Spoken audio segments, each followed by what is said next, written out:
इस कार्यक्रम को, जो तर्क वितर्क का कार्यक्रम है, उसको आगे बढ़ाते हुए मैं आपका स्वागत करना चाहता हूं।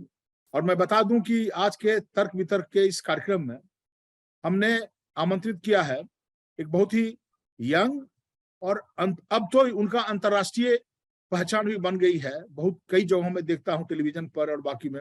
राजीव नयन का स्वागत करता हूं।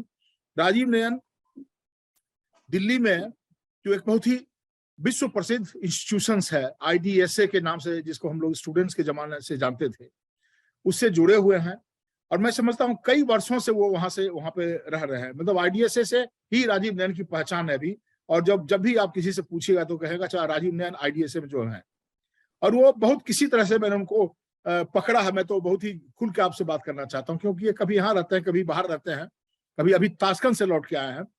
आज का जो मुद्दा है, जिसके ऊपर आज पूरे हिंदुस्तान में चर्चा हो रही है, वो है भारत चीन संबंधों के ऊपर में, खास करके इस परिप्रेक्ष्य में कि अभी फिलहाल 9 दिसंबर को अरुणाचल प्रदेश में तवांग पर एक बार फिर से ये खबर जो आ रही है कि एक हिंदी और हिंदुस्तानी और चीनी सेनाओं के बीच एक मामूली सा झड़प हुआ। और फिर बात काफी 2 दिनों से मैं देख रहा हूं कि पार्लियामेंट में एक तरह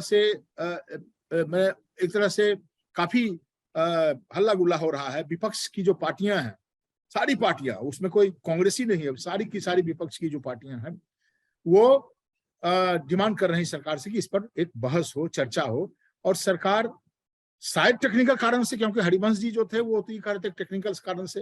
तो सबसे पहले इसी सवाल से शुरू किया जाए कि राजीव, आप क्या सोचते हैं? मतलब आप, कोई दिक्कत नहीं है, जो आप सोचते हैं वही आपको बोलना है। और आपसे क्या कहना है, आप तो बहुत चीजों को जानते हैं, तो हम लोग जानना चाहेंगे कि क्या बात है, क्योंकि हम लोग भी देखते रहते हैं कहीं कुछ चीजें समझ में आ नहीं रही हैं, क्योंकि है बहुत ही महत्वपूर्ण मुद्दा। देखिए फुलचंद जी, जो बात चाइना और चाइना के ऊपर चर्चा की है, हमेशा से रही है। जिस समय 1962 में चीन का आक्रमण हुआ और भारत को थोड़ा ही एक, जिसे कहते हैं, पराजय का सामना करना पड़ा था, उस समय संसद में चर्चा चली थी, बातें उठी थी, और लोहिया जी और कई समाजवादियों ने बड़े बढ़ चढ़कर इसमें हिस्सा लिया था। अब सवाल उठता है कि सब इस पर चर्चा चलते रही है, और यहाँ तक कि संसद ने एक प्रस्तावना भी पास किया है कि 1 भी इंच जो है हमारा अपना नहीं देंगे भूभाग का, चाहे वह कश्मीर में या कहीं पाकिस्तान ऑक्यूपाइड कश्मीर, और कहीं भी हो चीन की तरफ हो। पूरी की पूरी संप्रभुता पर हमारा एक जिसे कहते हैं कमिटमेंट है, एक प्रतिज्ञा है, एक दृढ़ संकल्प है। तो वह तो है ही।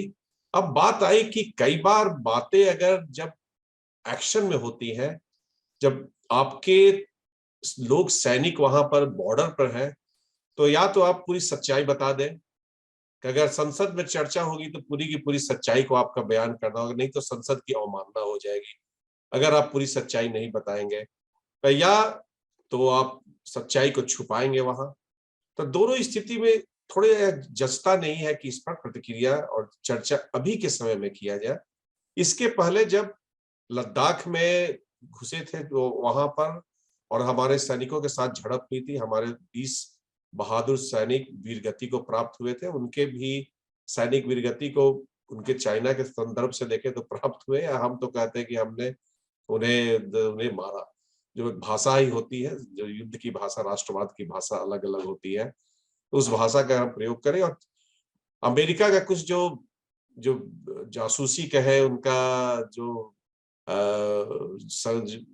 जो आया था, उनका समझ, और जिनकी उन्होंने जो सूचनाएं दी, उससे लगा कि कई सारे हेलीकॉप्टर्स वहां से चीनी सैनिकों को ले गए थे। इसलिए हम मान के चलते हैं कम से कम 50 से ऊपर उनके भी सैनिक मारे गए थे। और यद्यपि अभी आपने अमेरिका की चर्चा करी है, क्या ये कुछ दिनों पहले हम जब यहाँ पर शी जिनपिंग आए थे, नरेंद्र मोदी गुजरात भी गए थे और झूला एक साथ बैठ के झूले, लग रहा था काफी अच्छा माहौल बन रहा है हिंदुस्तान और चीन के साथ, खास करके नरेंद्र मोदी की इनिशिएटिव के बाद से।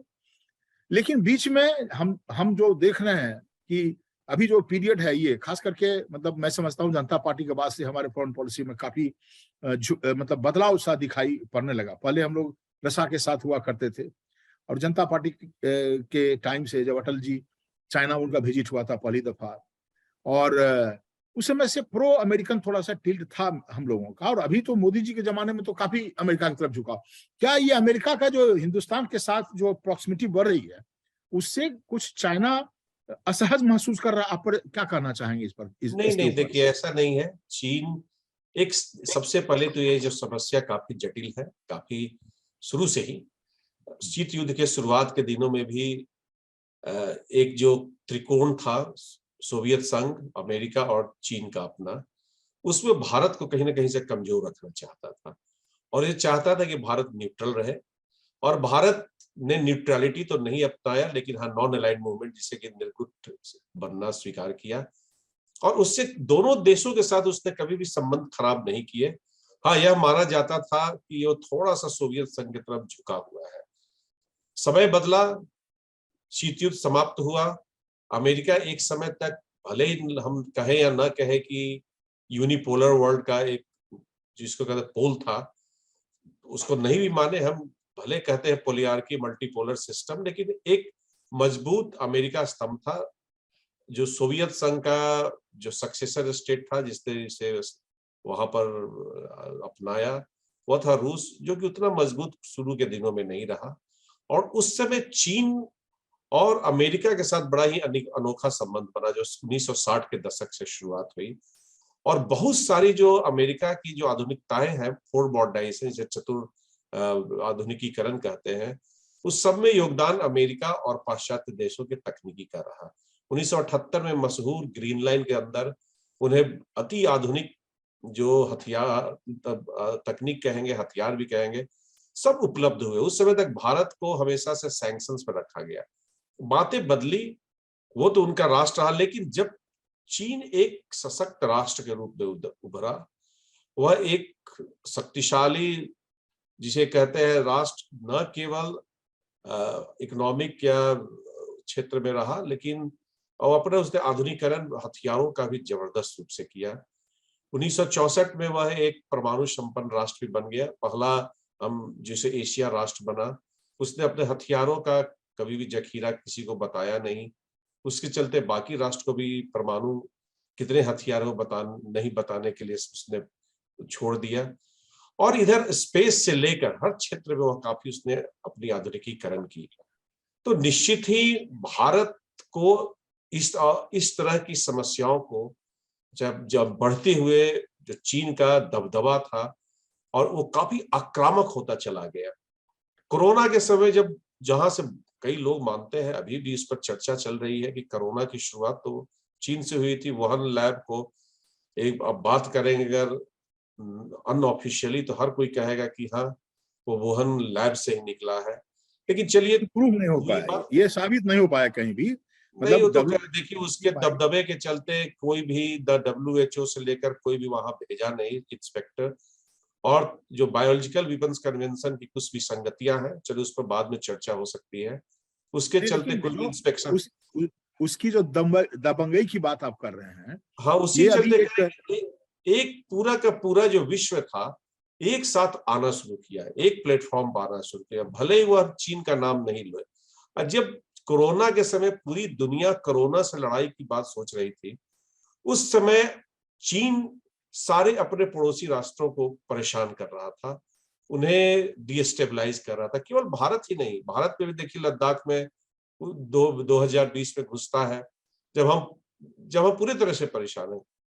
ताइवान में आप देख ही रहे हैं, south south east China Asia sea, देशों में, साउथ चाइना सी में उसी तरह से पैसिफिक परेशान ओशन। किए हुए, उनसे जापान परेशान है, तो हर कोई परेशान है। तो यह कहना कि अमेरिका की तरफ झुकाव के चलते चीन आक्रामक हुआ, यह सत्य नहीं है।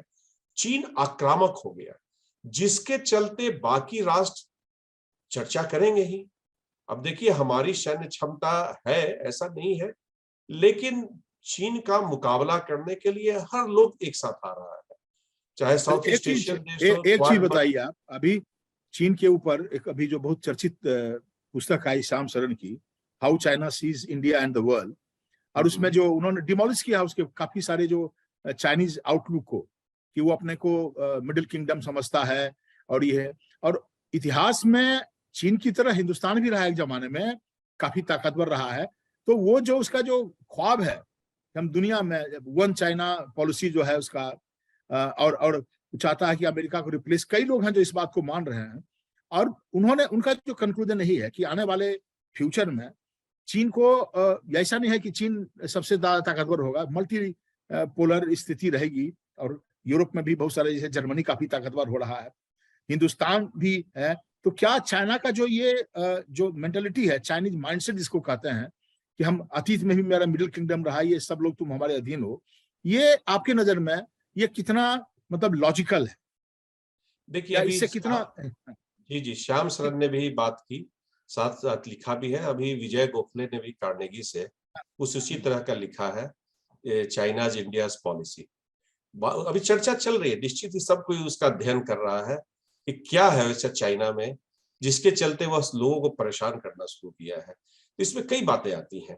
देखिए, जो आपने मिडिल किंगडम की बात कही, वह निश्चित ही कहीं ना कहीं से चाइना जो है, भले ही एक साम्यवादी राष्ट्र अपने आप को कहता है, लेकिन अपनी परंपरा से और अपनी परंपरा पर बड़ा ही गौरवान्वित महसूस करता है। और बहुत उस पर भी किताबें पाश्चात्य देश से भी आई हैं। दुर्भाग्य से हम लोग उतना कार्य नहीं किए हैं, जो कि हमारा पड़ोसी राष्ट्र है, साथ साथ हमारे बड़े पुराने सांस्कृतिक संबंध है। विनय कुमार सरकार ने 19वीं सदी के उत्तरार्ध में कुछ पुस्तकें लिखी थी, जिसमें चाइना के ऊर बाहर किस तरह से हिंदू व्यूज ऑफ चाइना और किस तरह से एक सांस्कृतिक दोनों के बीच संबंध था। जैसा आपने जिक्र भी किया कि एक समय तो वहां से ज्ञान लेने यहाँ आते हैं, और जो उनका जो हमारा संबंध रहा था बुद्धिज्म के माध्यम से, ज्यादा भले ही रहा हो, लेकिन उसके पहले भी संबंध रहा था। चीन ने एक, माने हम ना माने, एक सिविलाइजेशनल स्टेट तो है ही, और उसने कई 5000 साल से प्रयोग किए, जिसका गन, कई बार यह भी बात की जाती है कि उनका जो गन पाउडर से लेकर प्रिंटिंग प्रेस, उनका इस्तेमाल पाश्चात्य देशों ने खास करके तुर्की के माध्यम से दूसरे देशों ने किया। उसने उतना आक्रामक नीति शुरू में नहीं अपना पाया। ये चीज जो मत है, लेकिन दूसरा मत यह भी है कि उस समय भी वो बाकी राष्ट्रों को, सिंह जिसके डायनेस्टी के समय कहा जाता है कि उसने उस समय भी आक्रामक रूप अपनाकर कई राष्ट्रों को उसने हड़पा। अब उसे एक चाइना कहकर वो उसे जस्टिफाई कर रहा है।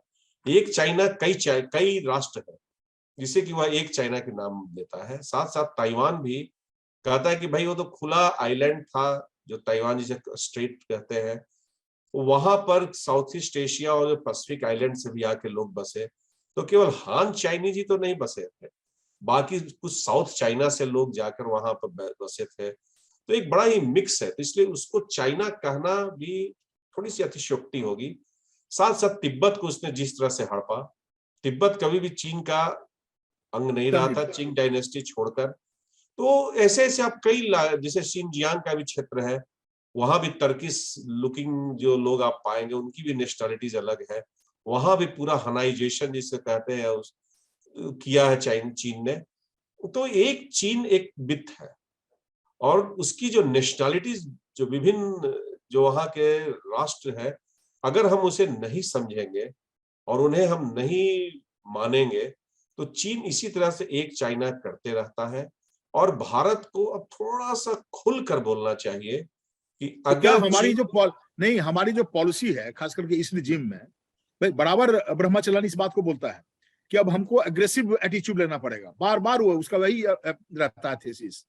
ब्रह्मचलानी और जो 2-4 नाम है अभी चाइना के ऊपर जिनको लोग बुलाता है, तो उनका हमेशा कहता है कि हम फॉरेन पॉलिसी के लेवल पर हम, अब खास करके इस बार तो जयशंकर थोड़ा देखे कि यूनाइटेड नेशंस में बाकी जगह में कुछ बोल रहे थे, लेकिन जनरली अभी देख रहे हैं कि कहीं न कहीं हम चाइना के साथ जिस तरह से वो मुखर होकर के बोलता है, थोड़ा सा कुछ बात हो, अरुणाचल प्रदेश में कोई जाए तुरंत वो मतलब पैतरा लेने लगता है।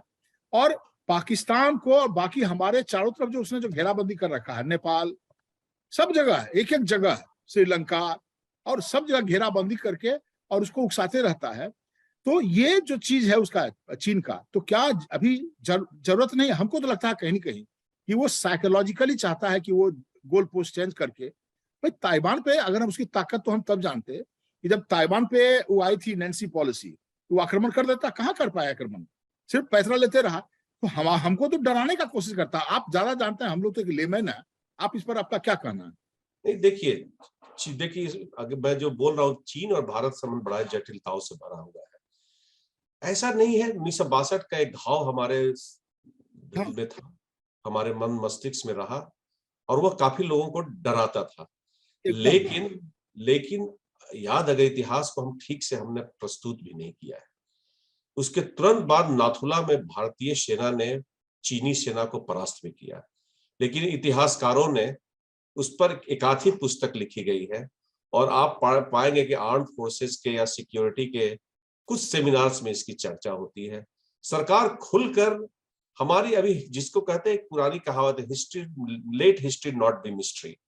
हमने अपने इतिहास को बड़े गंदे तरीके से लिखा है, और जो इतिहास में जो जिसका नग्नता है, उस नग्नता को हटाना होगा, और इतिहास को एक सुचारू रूप से लिखने की आवश्यकता है। हमने अपना मिलिट्री हिस्ट्री ठीक से लिखा है, न अपना इतिहास ठीक से लिखा है। एक कॉलोनियल हिस्ट्री से हम ग्रस्त है, और विभिन्न तरह की विचारधाराओं की हिस्ट्री से ग्रस्त है, जिसके चलते हम इस पर अपनी बात को ठीक से दुनिया को भी बता नहीं पाए हैं, और न ही अपने लोगों के अंदर भी एक भावना पैदा कर पाते हैं।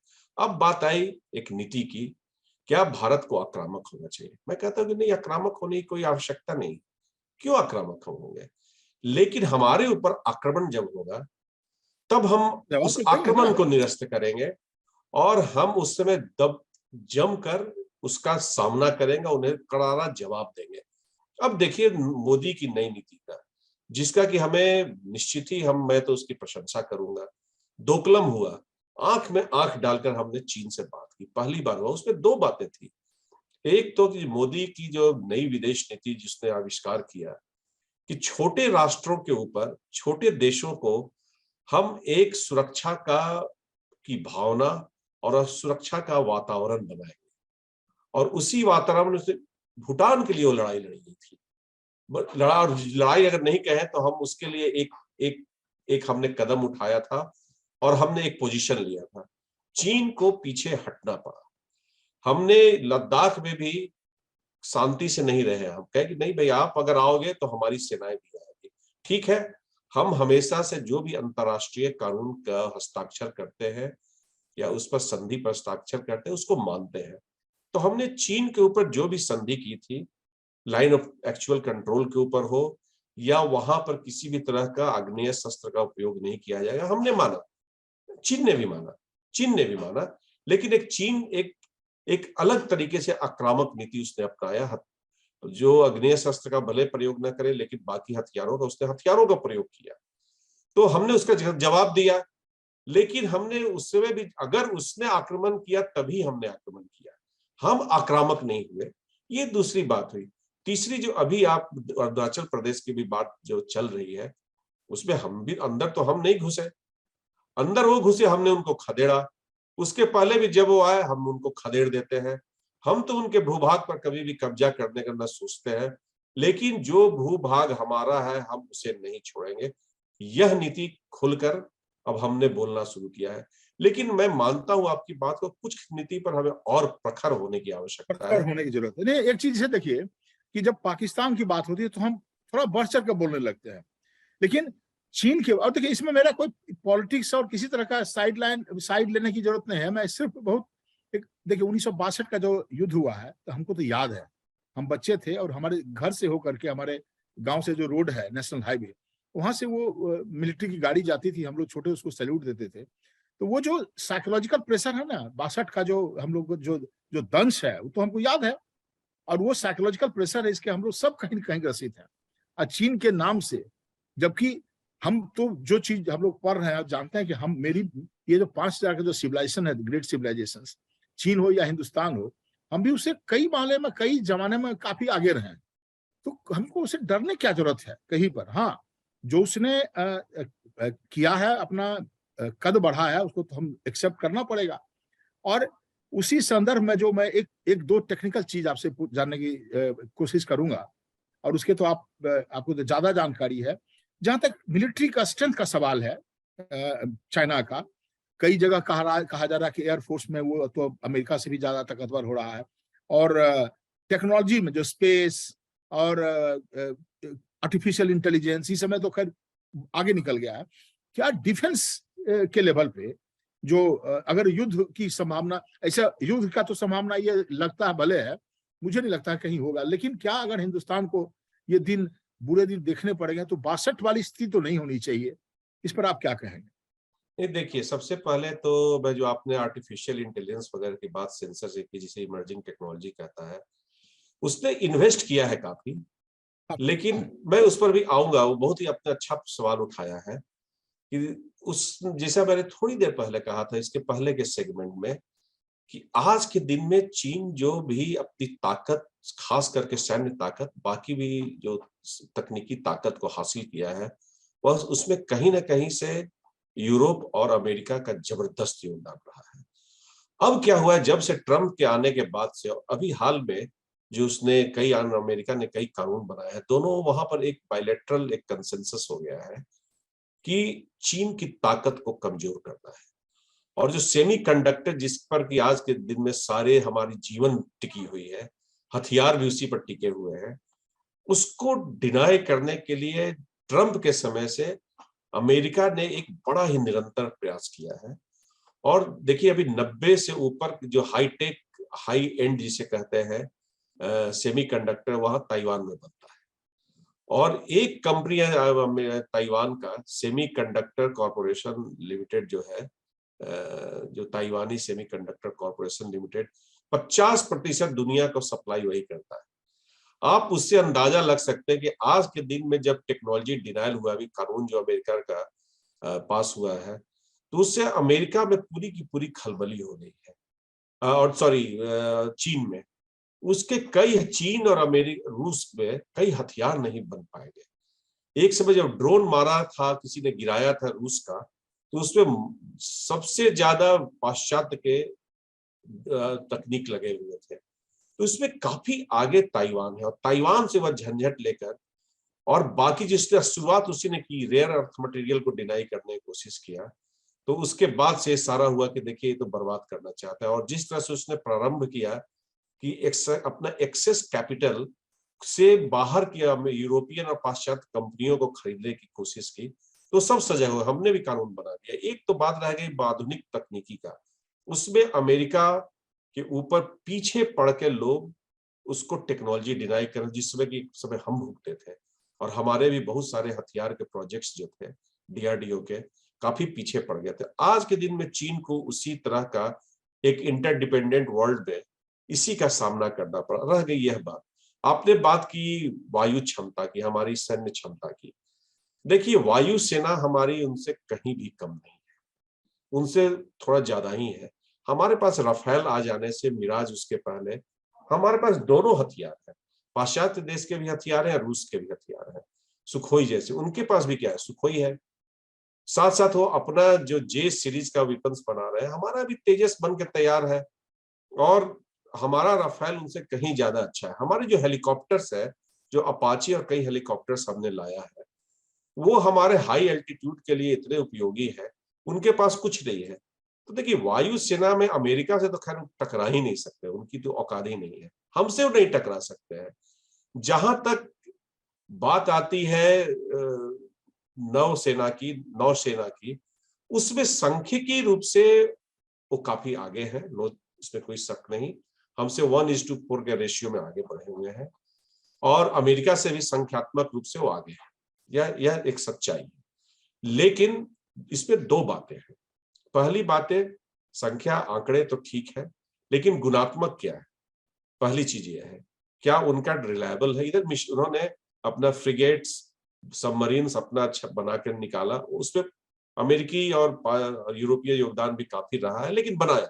अब उनकी इंडिजिनस जो अपनी क्षमता है, उस पर उन्होंने आगे बढ़ गया। और उससे आगे फ्रिगेट्स हो गया, डिस्ट्रॉयर्स हो गया, एयरक्राफ्ट कैरियर उनके पास 3 है, इससे ज्यादा वो नहीं बनाएंगे, क्योंकि वो जानते हैं कि मिसाइल एज में अगर ह्यूज एयरक्राफ्ट कैरियर रहेंगे तो सिटिंग डक हो जाएगा, मार कर उनका हजारों करोड़ का संपत्ति का नुकसान, 1-2 मिसाइल हम मारेंगे खत्म हो जाएगा, अमेरिका मारेगी खत्म हो जाएगी। अभी अनटेस्टेड होता है बैलिस्टिक मिसाइल डिफेंस, बनाते हैं सब राष्ट्र, लेकिन अगर एक साथ 50 छोड़ दिया जाए, अगर 3 भी 4 भी उसमें से निकल गया, जो अभी हम देख रहे हैं यूक्रेन की लड़ाई में, तो उनका डिस्ट्रॉयर, तो उनका एयरक्राफ्ट कैरियर तो बर्बाद हो जाएगा, तो इसमें 2-3 से ज्यादा वो नहीं बढ़ाएंगे। तो वो है। अब दूसरी बात जो मैंने कही, दूसरी बात है कि उन्हें हमसे लड़ने के लिए इंडियन ओशन में आना होगा। हम तो उनके यहाँ नहीं जाएंगे, पहाड़ में तो सब नेवी लड़ेगी नहीं, उसके लिए सी में आना पड़ेगा। सी में आने के लिए उन्हें अपना सी प्रोटेक्शन छोड़ना पड़ेगा, जापान से लेकर पूरा साउथ चाइना सी में। तो भले ही हमसे 1:4 के रेशियो में है, प्लस हमारा जो अंडमान का जो सारा आइलैंड्स है वो अपने आप में एक मिलिट्री बेस है।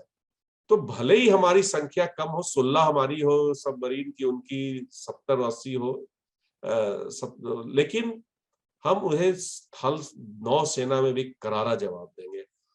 एक चीज बताइए हमको कि जिसे जो बनाया है प्रधानमंत्री ने, जो क्वाड बनाया है 4 अमेरिका, ऑस्ट्रेलिया, जापान, इंडिया को लेकर के, एक चीज जो समझ में नहीं आ रही है, ताइवान के सवाल पे जब चाइना आक्रामक हो रहा था तो उस समय तो नैन्सी पॉलिसी को भी सबने मना किया, प्रेसिडेंट ने भी कहा कि भाई ये मैं तो नहीं कहूंगा, वो अपनी इच्छा से, उनको मैं रोक नहीं सकता। वो चली आई, बहादुर वाला दिखाया कदम।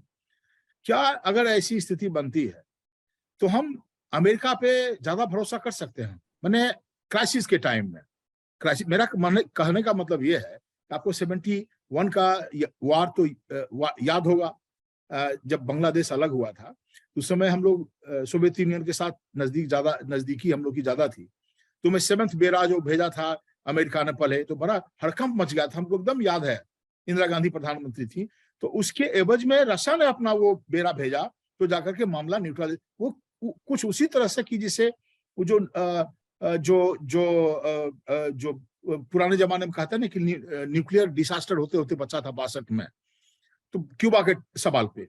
तो उस समय लग रहा था कि बड़ी भयावह, कहीं अगर मान लीजिए ये स्थिति होती है, क्योंकि हम लोगों ने देखा है कि अभी तालिबान के सवाल पर अफगानिस्तान में अमेरिका भाग लिया, जो उसके साथ दे रहे थे उसको भी छोड़ के चला गया। जहां जहां जाता है वहां से वो अपना, अमेरिका इतने एलिट है कि वो तो लड़ ही नहीं सकता है, ज्यादा लोग मरने लगे तो वहां सरकार गिर जाएगी। तो ये बहुत एक महत्वपूर्ण सवाल है। और दूसरा, ये दोनों सवाल भी काफी महत्वपूर्ण है, चूंकि मैंने भी पढ़ा था सामने, जिसके बारे में आपने चर्चा किया कि चीन ने यूरोप से बहुत सीखा, वो तो उसके तो कमाल काम किया है, जिसने उसको सताया, जापान, अमेरिका, सारे कंट्रीज से उसने अपने को क्लोज माइंड नहीं रखा, उसने ओपन कर दिया, अपने स्टूडेंट को भेजा, खास करके डेंग जियाओपिंग के जाए में जब रिफॉर्म्स होता है तो, और सब बाहर के टेक्नोलॉजी के, बाहर के इकोनॉमिक मॉडल को अपनाया, और आज चाइना वहां पर है। हम आज क्यों क्लोज माइंड रखे हुए हैं? बार बार लोग कह रहा है कि आप प्लूरल होइए और ये हुए, लेकिन हम लोग कहीं ना कहीं एक रिजिडिटी हमको आजकल दिन दिखाए। तो ये 2 सवाल है, ये दोनों सवाल का जवाब आप से चाहूंगा। नहीं, देखिए, जहां तक क्वाड की बात आपने की और हम क्या अमेरिका पर हम आश्रित हो सकते हैं, आपने बहुत सही बात बोला, इसमें कोई दो मत नहीं है। अगर आप युद्ध करने जा रहे हैं तो आपको अपनी ताकत पर युद्ध लड़ना होगा। पहले आप अपने ताकत का आकलन करें, और इसी में उत्तर छिपा है जो हम इतने दिन तक चीन के ऊपर क्यों नहीं हम प्रखर रहे थे, और आज के दिन हम क्यों प्रखर होते जा रहे हैं। हमारी भी क्षमता का विकास, हमने एक रणनीति अपनाई कि पहले अपनी क्षमता का विकास करो और बॉर्डर को फ्रीज कर दो, बातचीत करते रहो, जिस दिन ताकत आएगी उस दिन हम उसका परिचय देंगे। अब हम अपनी ताकत का परिचय देंगे आज के दिन में, कि हमने भी ताकत, जो भी हमने थोड़ी देर पहले बात की, हमारी अपनी, देखिए, अपनी खुद की 120 इंडिजिनस जो गन की बात कभी हम बोफोर्स से लिए थे, आज हम खुद बना रहे हैं। हमारे जो सरकारी कंपनी है, ऑर्डिनेंस फैक्ट्री है, वो उसने धनुष करके बनाया है, और हमारी और भी ज्यादा क्षमता वाली 155 mm की गन को हमारी थल सेना में भी हम उनको करारा जवाब देंगे। अब वह भारत 62 का भारत नहीं रह गया, भारत बदल चुका है। हमारे पास भी, जिसे कहते हैं स्ट्रेटेजिक वेपन, सामरिक हथियार, न्यूक्लियर वेपन, मिसाइल्स, हम किसी भी भूभाग में उनके पहुंच सकते हैं अपने अग्नि मिसाइल से। तो वो नहीं है, लेकिन हाँ, क्या अमेरिका आएगा? अमेरिका आ भी सकता है, नहीं भी आ सकता है। यह भी कहना कि नहीं आएगा, यूक्रेन में नहीं आया तो नहीं आएगा, लेकिन उसने पहले तो इराक में भी पहुंचा था, अफगानिस्तान में भी पहुंचा, वो उनका अपना आकलन है। लेकिन हमें उनके आकलन पर आश्रित होने की आवश्यकता नहीं है, हमें अपना खुद का आकलन करना है।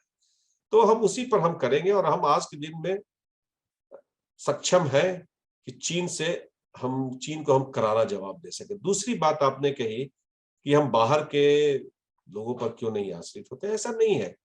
हमने तकनीकी आधुनिक अत्याधुनिक तकनीकी बाहर से भी बात की थी, लेकिन हमें एक समय में अमेरिका जैसे राष्ट्र पाश्चात्य देश में ने नहीं दिया। तो हमें खुद का हथियार, खुद का मिसाइल्स अपने से बनाना पड़ा। आज के दिन में भी जो अमेरिकी कानून है उसमें आपके न्यूक्लियर वेपन्स के लिए, आप मिसाइल्स के लिए, प्रक्षेपास्त्र के लिए तकनीकी नहीं मिलेगी। तकनीकी तो भूलिए, एक ऐसा कोई आइटम जो कि न्यूक्लियर वेपन्स बनाने में मदद करे या प्रक्षेपास्त्र बनाने में मदद करे, उसका डिनायल होता है। उसे अभी भी वो एनपी और एमटी कानून उनके अंदर जो वहाँ की जो कानून है और वहाँ का उसको वहाँ का जो इंडस्ट्रियल सिक्योरिटी और इंडस्ट्री वाले जो संस्था है, ब्यूरो है मिनिस्ट्री ऑफ कॉमर्स के अंदर, वो नहीं देती है।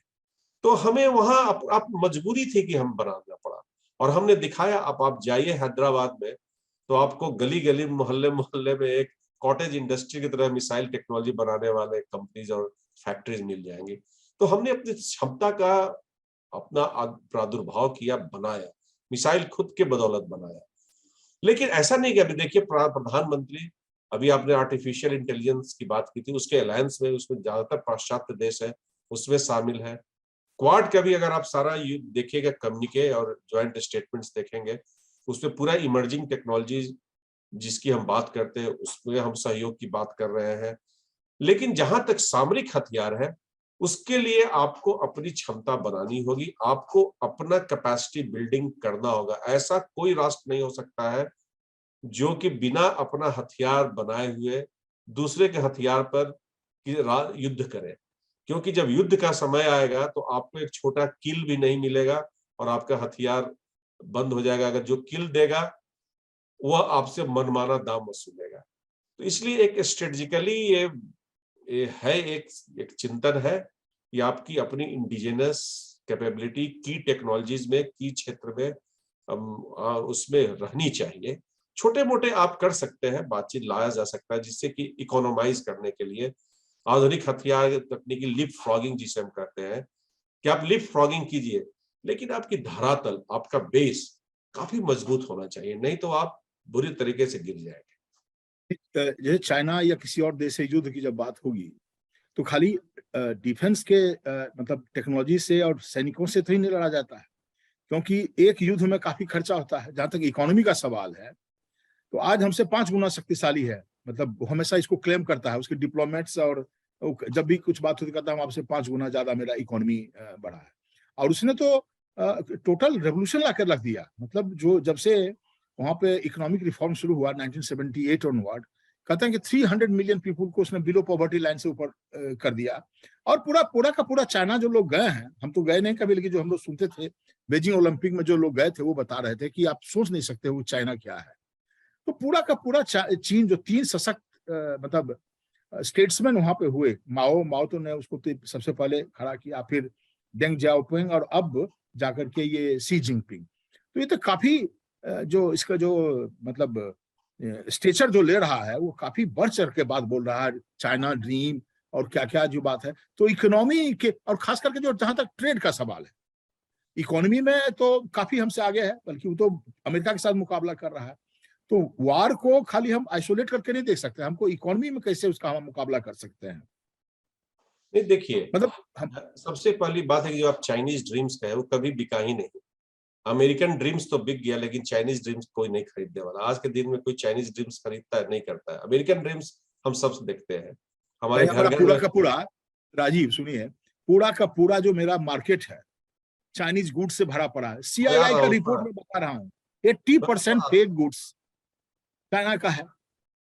नहीं नहीं वो आप और चाइना का जो ये सिल्क रूट को जो रिवाइव कर रहा है वो तो एक से एक काम कर रहा है। तो उस इकोनॉमी को, उसके लिए भी तो हमारे पास चाहिए उस तरह का एम्बिशन। नहीं देखिए, आप बोल रहे हैं, काफी सच्चाई है इस बात में, लेकिन कई चीज चाइना इमेज मैनेजमेंट का मास्टर हो गया है, वह खुलापन उसमें है नहीं।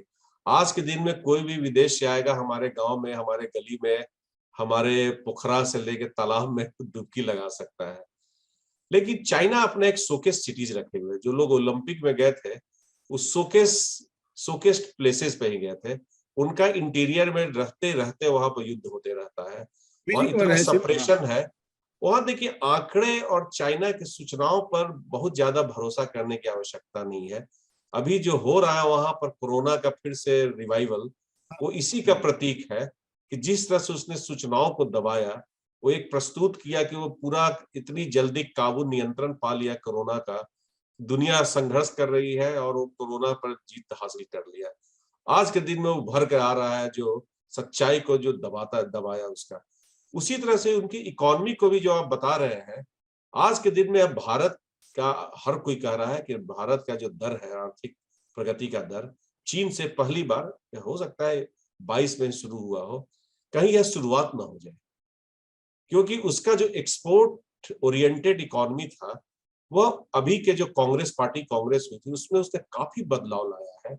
अब वो खाद्यान्न की तरफ जो जो झुकाव वाला उसने जो अपनी आर्थिक व्यवस्था को बनाने की कोशिश की, क्योंकि उसे डर लग रहा है कि पूरा का जिस तरह से उस पर कर्ज आ रहे हैं और जिस तरह से अमेरिका और पाश्चात्य देश उसके ऊपर नियंत्रण लगा रहे हैं, उनका आज जिस तरह से वो कर रहा है व्यापार, और जिस तरह से जिन चीजों को वो बाहर में एक्सपोर्ट कर रहा है, हो सकता है वह नहीं कर पाए। और अमेरिका हमारे यहाँ भी टाइम जो का आपने थोड़ा बात कही, एक इस पर मैं बोल देता हूँ, इम्पोर्ट सब्स्टिट्यूशन पॉलिसी थी कि आप जो चाइना का गुड्स को आप यूरोपियन गुड्स से आप रिप्लेस कर दें। नहीं हुआ, क्योंकि यूरोपियन गुड्स या बाहर के गुड्स थोड़ा महंगे ज्यादा रहते थे। लेकिन आज की पूरी दुनिया, जो आपने बात कही ना, क्या रणनीति हो रही है क्वाड से लेके हर जगह, इसी की रणनीति बन रही है कि जो चीन के जो सस्ते सामान थे, जिसके चलते बाकी राष्ट्र मजबूर हो रहे थे खरीदने को, क्या बाकी राष्ट्र जैसे भारत हो या अन्य राष्ट्र क्या उतना सस्ता सामान का उत्पादन नहीं कर सकते हैं? देखिए पूरी रणनीति जो ट्रंप के समय से, ट्रंप के आप याद करेंगे तो उनके स्टेट सेक्रेटरी जो इसी के लिए आए थे, वो ट्रेड वॉर जो उनके साथ टेक्नोलॉजी ट्रेड वॉर और ट्रेड वॉर हुआ था। हुआ क्या कि हम उतना फायदा नहीं उठा पाए, हमसे कहीं ज्यादा फायदा वियतनाम उठाया। अच्छा, एक चीज और जो महत्वपूर्ण सवाल है जो मैं आपसे पूछना चाहता हूँ, टाइम का थोड़ा अभाव है। आपने डेटा का बात कहा, आज तो पूरी दुनिया हमारे डेटा के ऊपर डाउट कर रही है, तो खैर वो अलग बात है। ये बताइए कि हमारे ये पूरे डिप्लोमेसी में जो कहीं न कहीं हम लोग उतना अग्रेसिव नहीं हो पा रहे हैं, क्या ये चाइना का ट्रेड का दबाव तो नहीं है? क्योंकि हम लोग बहुत ज्यादा डिपेंडेंट हैं चाइनीज गुड्स के चाइनीज ट्रेड के ऊपर में। नहीं ऐसा देखिए, तो कुछ नहीं देखिए, यह सत्य है कि आपको अपना सब इंफ्रास्ट्रक्चर का विकास करना होगा। अगर आप नहीं करेंगे तो आपकी किसी के भी इकोनॉमी कोलैप्स कर जाएगी, आप एक तरह से रोक देंगे तो इसी चलते अभी भी चीन के सामान आ रहे हैं। लेकिन अभी यही हमारी चुनौती यही है कि हम अपने उद्योगों को उस रास्ते पर ले जाएं, जहां आवश्यकता है कि हम वहां पर निवेश करें, वहां निवेश करें। और ऐसा नहीं है कि चीन से कई सारे व्यापार बाहर की ओर जा रहे हैं। अब पिछले 2 वर्षों में अगर आप आंकड़े देखेंगे तो अमेरिका और यूरोप दोनों ने अपने बाजार को और अपने कंपनीज को इनकरेज किया है दूसरे देशों में जाने के लिए। साउथ कोरिया, जापान, ऑस्ट्रेलिया या और भारत उतना फायदा नहीं उठा पाया। और यह हमारे लिए संशय और चिंता का विषय होना चाहिए कि हम अपने इंफ्रास्ट्रक्चर को विकसित करें। अगर नहीं करेंगे तो ये बात बाकी ले जाएंगे। देखिए अभी मैं हाल में वियतनाम से लौट के आया हूँ, और वियतनाम आज से मैं 10 साल पहले गया था, और 10 साल पहले का वियतनाम और आज का वियतनाम में जमीन आसमान का। हम क्षमा चाहेंगे, थोड़ा टेक्निकल कुछ प्रॉब्लम आ रहा है मेरे सेटअप में, तो पूरी बात हम आपके सामने नहीं रख पा रहे हैं। आपको हमारे साथ जुड़ने के लिए मैं आपको एक बार फिर से धन्यवाद देना चाहता हूं, और मैं आपको इस रिक्वेस्ट के साथ मतलब आपसे इजाजत लूंगा, और आपको भी कहूंगा कि आप अब जा सकते हैं कि अगली बार जब हम आपसे मिलें तो किसी मैंने और भी कई अंतर्राष्ट्रीय संबंध रिलेशन से जुड़े संबंधों और बातों पर, विचारों पर हम लोग आपसे थोड़ा बात जानने का कोशिश करेंगे। तो आप हमें कुछ समय हमारे निकालने का कोशिश कीजिएगा। मेरा सौभाग्य होगा। धन्यवाद, नमस्कार।